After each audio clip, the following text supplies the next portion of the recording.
The launch date for the SpaceX-3 mission has not been reset yet, but when it does launch, the next Dragon cargo ship will deliver hardware for a number of new science experiments. One of them, known as Micro-7, is looking at the impact of microgravity on the human body at the cellular level.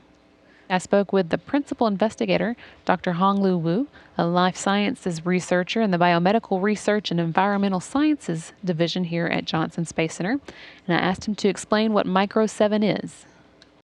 When astronauts fly in space, they are exposed to microgravity as well as space radiation.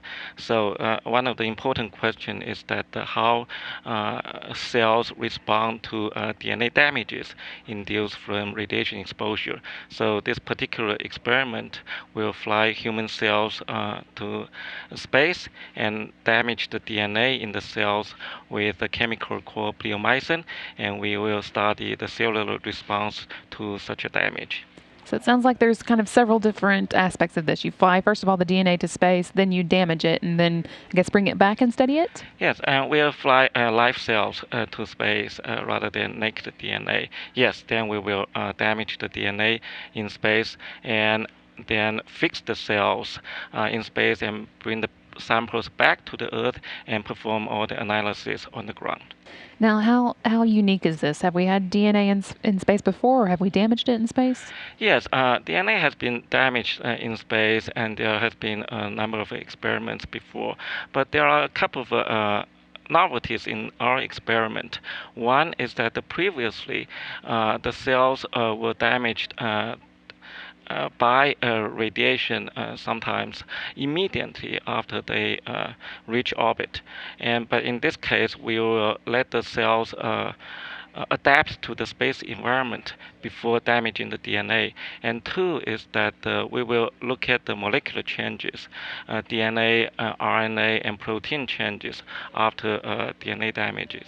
And this has not been done in space by other investigators. Okay, and I guess this is all to kind of simulate what we think happens in space to astronaut DNA? No, this is only the first step of serious experiments, I hope, to address these important questions as to how cells or human body respond to damages to space radiation exposure. And unfortunately, currently we don't have a controlled radiation source in space. So the first step is to produce such a damage with a chemical. Okay, interesting. Well, what kind of things can you learn from this? We learn many different things.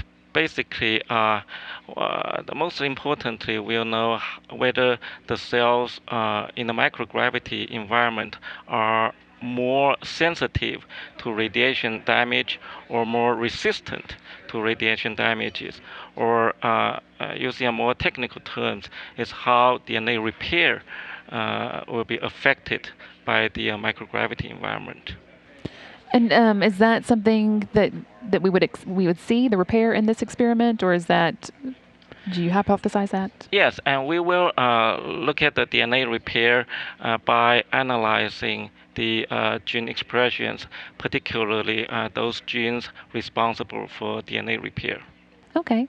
Well, what part do the astronauts play in this experiment? Do they have any interaction with it? Yes, and this is a rather complex experiment, as a matter of fact.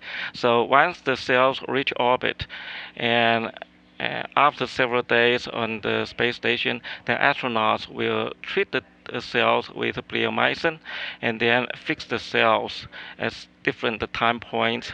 And for the analysis of DNA, RNA, and proteins, as well as the analysis for DNA damage markers.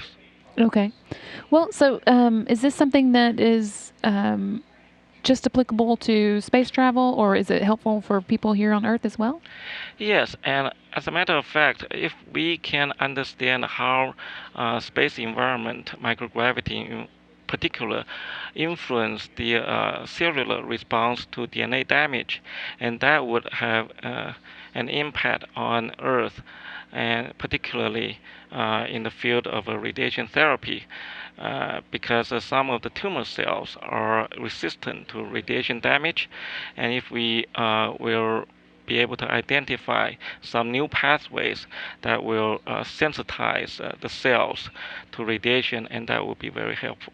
Sounds like it. Well, thank you so much for coming and talking with us. We really appreciate it. Thank you very much. My pleasure. All right. Again, this was Dr. Honglu Wu, who is the principal investigator for Micro-7. It's going to be launching on SpaceX-3, so we'll hope to hear more about that in the coming months. Thanks so much. Okay. Thank you.